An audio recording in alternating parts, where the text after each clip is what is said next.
ഇന്ന് രണ്ടിലൊന്നും അറിഞ്ഞിട്ടുള്ള കാര്യമുള്ളൂ. ഇരിക്കണ്ടില്ലേ? എന്നാ ഇവർക്ക് ശരിക്കേണ്ട അറിയില്ല.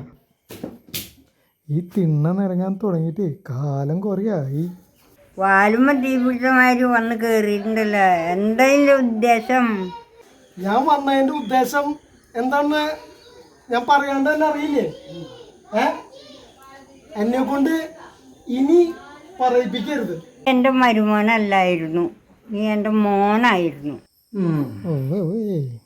എന്നിട്ട് നീ ഈ വക കൊലച്ചതി എന്നോട് ചെയ്തല്ലോ. എന്തിട്ട് വർത്താനം ഈ പറയണേ? അവള് വരുന്നുണ്ടോ? എനിക്ക് അതറിഞ്ഞാ മതി. ഈ പേരും പറഞ്ഞ് നീ എൻ്റെ വീട്ടിലേക്ക് കയറണ്ട. എൻ്റെ വിഷമം ഞാൻ ആരോടെ പറയാ? ഒന്നും പറ്റില്ലെങ്കിൽ ആ പിള്ളേരെങ്കിലും എൻ്റെ കൂടെ നയിക്കും. എൻ്റെ കുട്ടിയെ ഏറെ അനുഭവിച്ചു. ഇനി എനിക്കിതൊന്നും കാണാൻ വയ്യ. എന്തോരം നേരം ഒറ്റയ്ക്കിരിക്കുക. ഇതറിയ പിള്ളേര് എന്തെങ്കിലുമൊക്കെ ഒരു കലപില് കേട്ട് എനിക്ക് ഒരു മനസ്സിന് ഇച്ചിരി സമാധാനം കിട്ടില്ലോ. കയ്യിൽ വഴിയില്ലാത്തവനെ കല്യാണം കഴിക്കരുത്. ഈ കുട്ടികളെ കല്യാണം കഴിച്ചു കൊണ്ടിട്ട് എന്തിനീ ദുരിതം കഴിപ്പിക്കണേ? വെറുതെ അല്ല ഇങ്ങനെ ഇരിക്കണേ. എന്തെങ്കിലും പറഞ്ഞു ഈ തട്ടുത്തരമ്പോ മാത്രം പറയും. എന്തൊരു ഗതികേടെന്ന് നോക്കിയേ.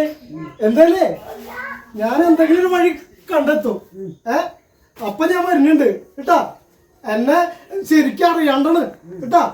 എന്തൊരു കഷ്ടം നോക്കിയേ.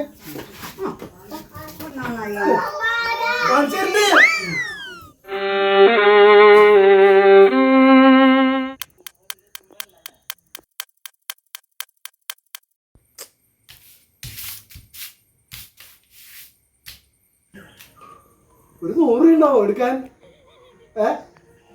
വേറൊന്നല്ല, അങ്ങോട്ട് പോണെങ്കിലേ ബസ്സൂലിക്ക് പൈസ ഇല്ല, അതുകൊണ്ട് ചോദിച്ചതാ.